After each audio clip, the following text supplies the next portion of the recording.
I have hit Doodle notes really hard, so I'm just going to give you guys the information behind it. And if you are interested, then I'll go into a how to create a different VLC. But I worked with the lady from Math Giraffe to get all of my information going, and she actually helped me set up my first couple. So this is a really quick video on what Doodle notes are, and then I'll break it down.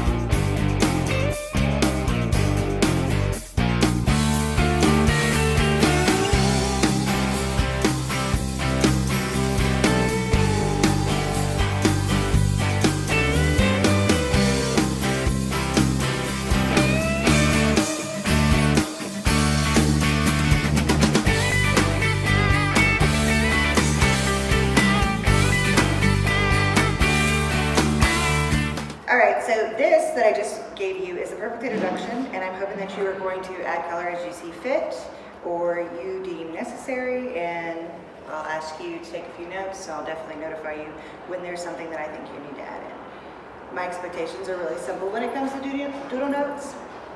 So you'll be writing 1- and 2-word phrases, but you may color and sketch as you see fit all over the paper. I have provided you with markers and colored pencils and additional pencils just in case.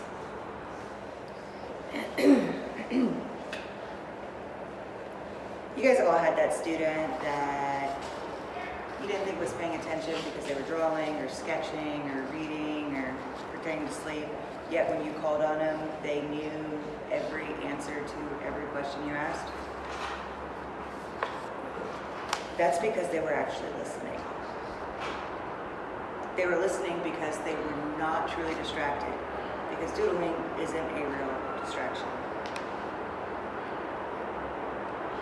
This specific note strategy has many benefits that we're going to explore, and I will try to go through as fast as I can.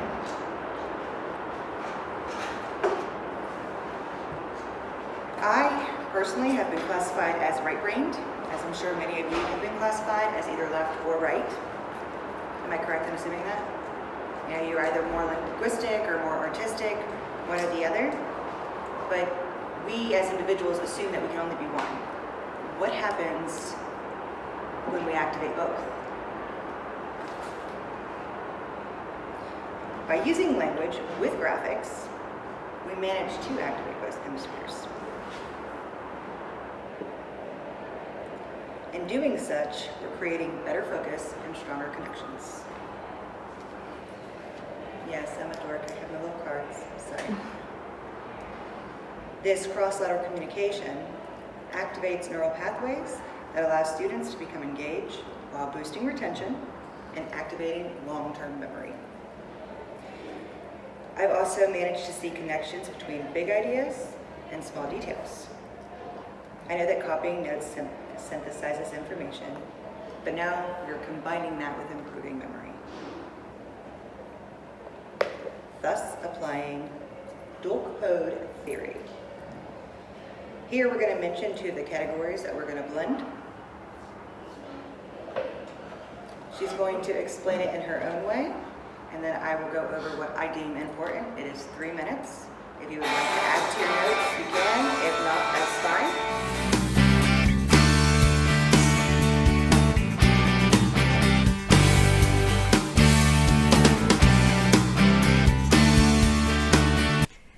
Hey, it's Bridget from Math Giraffe. I'm going to talk just a little bit real quickly about dual coding theory, which is psychological theory from the 70s, and it helps us understand how students store information in 2 different channels based on whether it's visual graphic information or auditory word information that's coming into their mind. How can we connect those? And I like to do it through visual note-taking, where the students blend words and images together in order to increase their retention, help them really make connections, and understand and remember our lesson material better. So the big idea behind dual coding theory is that as we learn or receive input, our brains store visual information, images, graphics, in a separate area than auditory or text information, basically words. All that linguistic information is stored in a totally different area than the other senses. They sit there in short-term memory, all that information being processed in two completely different channels. But to move these two boxes of information out of short-term memory and into long-term memory as real learning, we have to link the two. Then it really sticks. We already know that to teach our students better, we need to put together both visual and auditory or text input. So this verbal text input is great, and this visual image is great, but when together they're combined, it really builds the concept of soup. So this really operates in a similar way to how we teach our students to visualize while they're reading text. The images they imagine in their mind connect with the more linguistic or verbal input from the text in the book and help them really remember the story and what's happening in a better way. A related psychological theory, the picture superiority effect, is supported by studies that show that blending images with text offers a stronger learning experience than using text alone. It turns out that this boosts both the memory of the individual terms and ideas, as well as the associations and connections between the concepts. This strategy can be used in note-taking, using visual notes like sketch notes or doodle notes to boost understanding and retention of the lesson material. For example, compare this to this. In case you needed one more research-based brain reason to try doodle notes, this is it.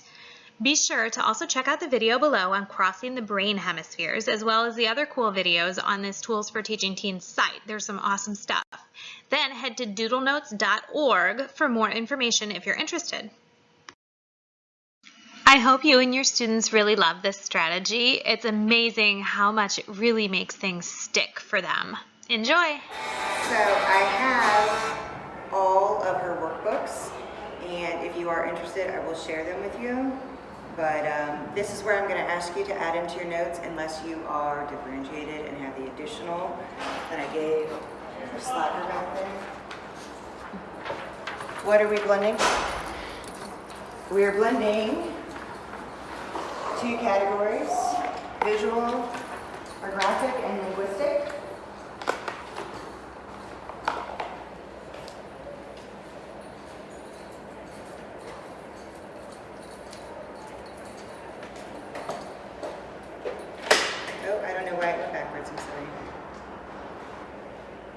So to the left, visual input.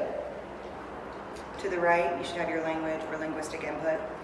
But I want you to think about two things that you actually use that have images or text within your classroom.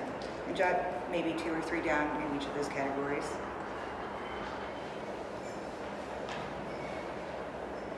So I know in math we use plots, we use, pictures of shapes, we use all kinds of things, but I have been applying different visuals like equation visuals and my percent of proportion visuals, and then when I did my properties, I actually used a picture of 2 people on a seesaw to talk about zero property, and believe it or not, that was a huge hit.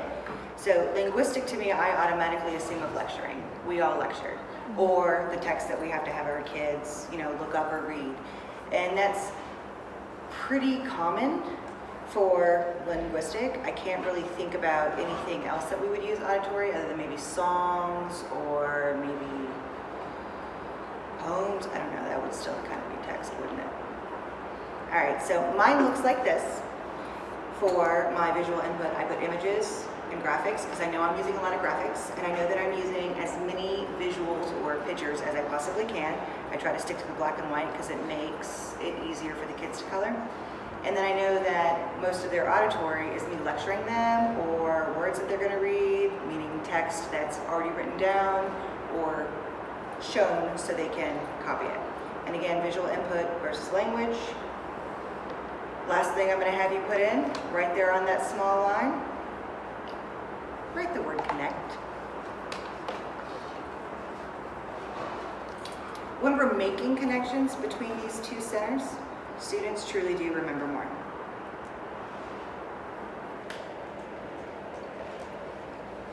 One more time, because you guys are teachers and don't really listen to instructions, you tend to write them. Be sure you have the word connect on the line, like you see here. So note-taking.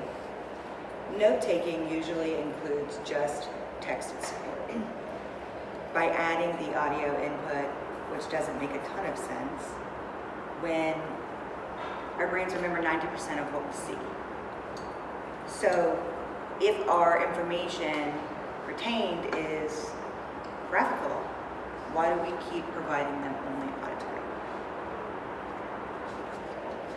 And I was shocked with this one. In 2009, psychologists found no evidence confirming learning styles actually exist. So, auditory, visual, kinesthetic, they're all a myth. Christine, can I say something about that? That has come up quite a bit.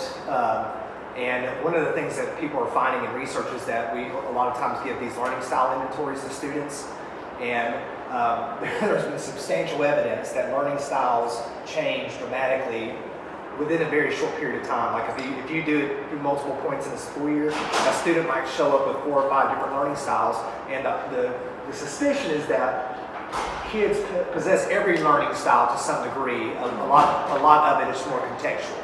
And I know in my observation, you saw me give a child a highlighter and I told her she's more visual because I'm using that color graphic with her text. So I'm actually blending rather than just applying or depending on a style. And if firing, if that's still going on until 25 years of age, it makes total sense that learning styles have been, No joke, I practiced this on my husband last night, who was a total slacker, and he asked where the teachers were like us. So, right back to it. So, learning styles are a myth, and what we don't realize is there's dumps of important information into unnecessary compartments in our brain when we use only one hemisphere or we're way overstimulated. I don't know about you guys, but I'm ADD and I am overstimulated a lot. I forget a lot of information. And overflowing this information kind of hits kids like it's gone before it has an opportunity to convert into their long term. So we just assume they're not listening, but the truth is they're overstimulated and it hasn't made that connection into the back of their brain where we're hoping they retain it. Students retain much less than they would if you manage to balance or blend these styles together. No matter the way someone learns, if your brain is overstimulated, information is going to be lost. So this is the best visual I can give you as adults. All studies show that blending images with text offer a stronger learning experience. So by incorporating both graphic and analog, we are boosting memory of the terms and managing to connect our concepts. Here you see it very clean. In combination with the word stop, we get a graphic of the shape of the sun, as well as the color red. These blend together and send our brains the right signals efficiently and effectively. As a result, we apply our brakes and stop, or at least slow down.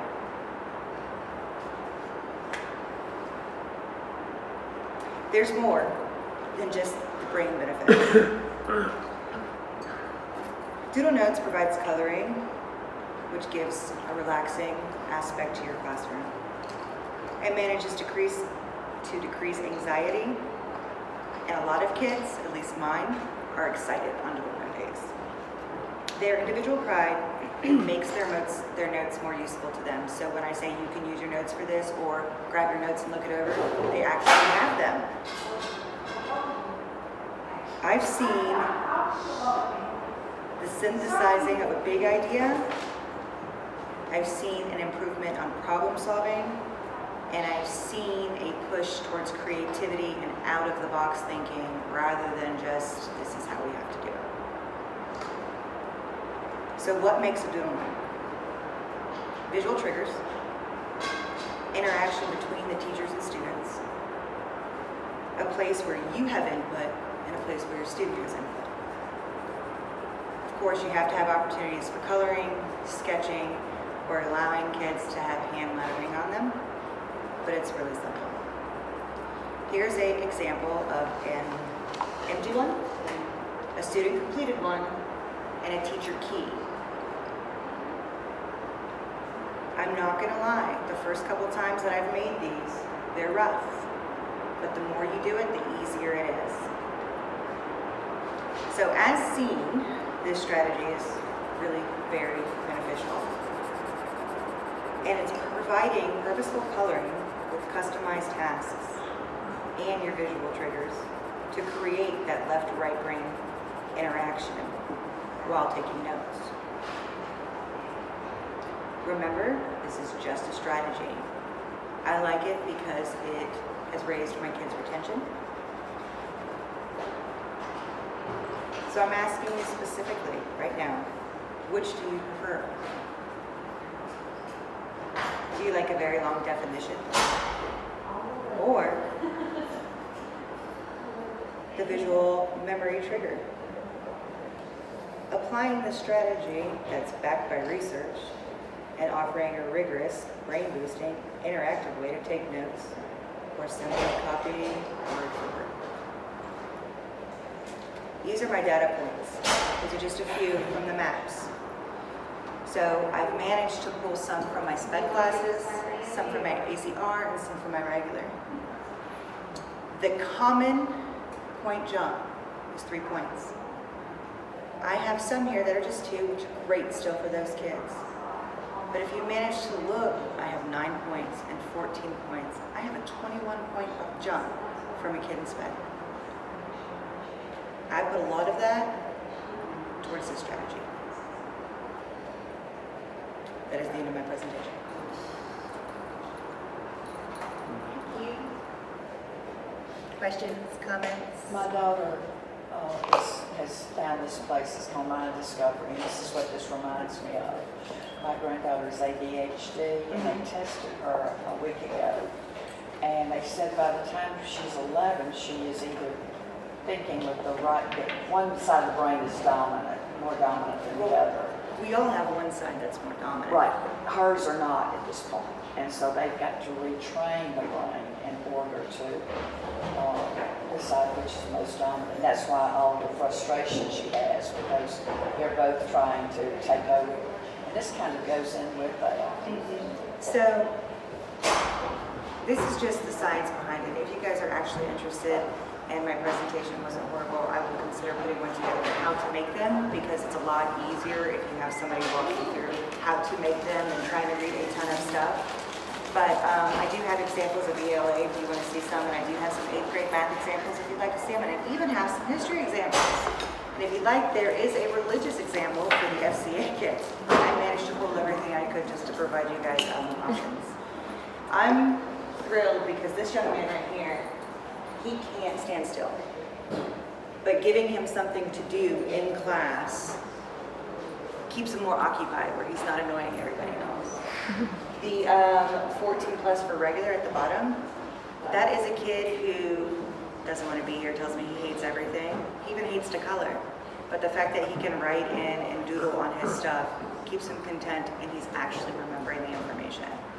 A lot of the other ones I could give you individual stories about, but the truth of the matter is, I believe that blending has helped a lot of students.